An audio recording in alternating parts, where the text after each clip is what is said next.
कभी सोचा है कि किसी की प्रेजेंस को डिजाइन किया जा सकता है? बोलने का स्टाइल, खड़े होने का ढंग, ये सब मिलकर एक ऐसी इमेज बना सकते हैं जो या तो सक्सेस दिलाती है या फिर पीछे छोड़ देती है। तो चलिए इस आर्किटेक्चर ऑफ अथॉरिटी को अच्छे से समझते हैं। और ये देखिए, सिर्फ टीवी शोज की बात नहीं है। रियल लाइफ में लोग पहले 90 सेकंड्स में ही किसी के भी बारे में एक ओपिनियन बना लेते हैं।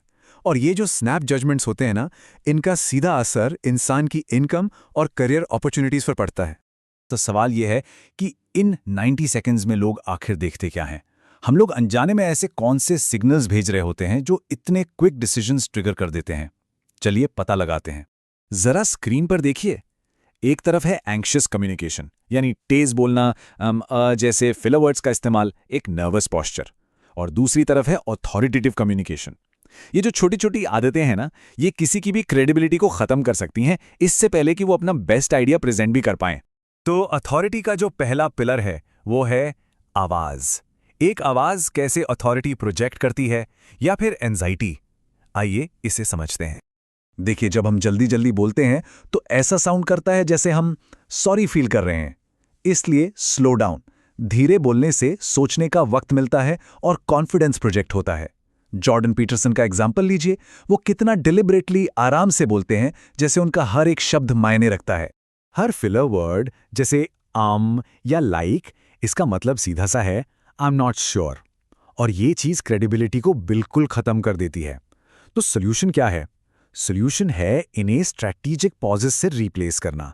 साइलेंस, याद रखिए, बहुत पावरफुल होता है। एक बहुत ही सिंपल मेंटल ट्रिक है इसके लिए। बस हर सेंटेंस के एंड में एक स्ट्रॉन्ग एक्सक्लेमेशन पॉइंट इमेजिन करना है। इससे स्टेटमेंट्स अपने आप पंची और सर्टन लगते हैं, अपॉलोजेटिक नहीं। चलिए अब आते हैं सेकंड पिलर पर, बॉडी लैंग्वेज। अक्सर नॉन वर्बल क्यूज शब्दों से कहीं ज्यादा लाउड होते हैं। तो 3 पावरफुल सिग्नल्स हैं। पहला, क्लेम योर स्पेस, मतलब द रॉक की तरह एक्सपैंड करना, श्रिंक नहीं होना।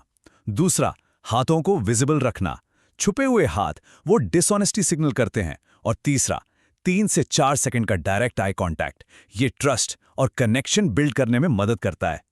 इसको कहते हैं स्टीपलिंग, जब फिंगर टिप्स को इस तरह से जॉइन किया जाता है। ये एक जबरदस्त पावर मूव है।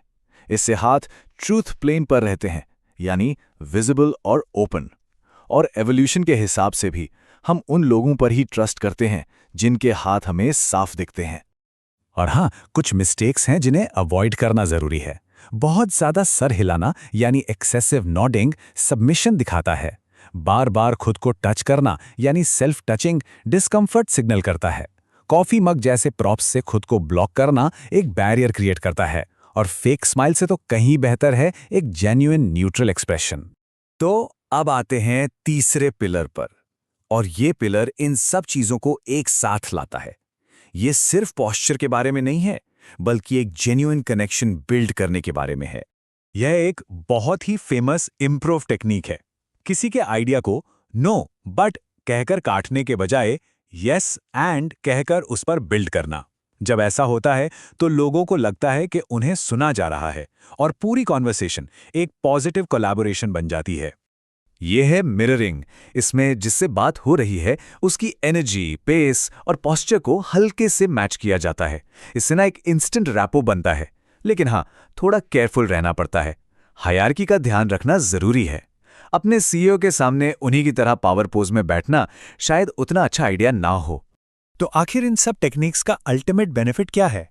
चलिए देखते हैं कि इन्हें इस्तेमाल करके इनकम कैसे बढ़ाई जा सकती है with the perfect race script. पहले देखते हैं गलत तरीका, कुछ ऐसा, हे बॉस, क्या 2 मिनट हैं? मैं सोच रहा था। बिल्कुल नहीं।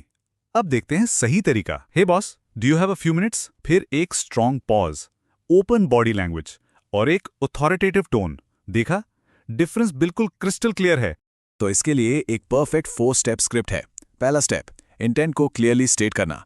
दूसरा, अपने रोल के लिए मार्केट डेटा प्रेजेंट करना। तीसरा, उनके पर्सपेक्टिव को भी समझना। और चौथा, इसे एक ओपन नेगोशिएशन में बदलना।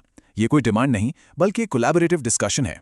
तो इन सब बातों का सबसे इंपॉर्टेंट टेक अवे क्या है? सिंपल। लोग आइडियाज में इन्वेस्ट नहीं करते, वो उस इंसान में इन्वेस्ट करते हैं जो उन आइडियाज को प्रेजेंट कर रहा है। एक इंसान की पर्सनल प्रेजेंस उसका सबसे बड़ा एसेट है। तो आखिर में ये पूरी चर्चा एक सवाल छोड़ जाती है, क्या किसी की बॉडी लैंग्वेज उसे पैसे का नुकसान करवा रही है या उसके लिए पैसे बना रही है? सोचिए इस बारे में।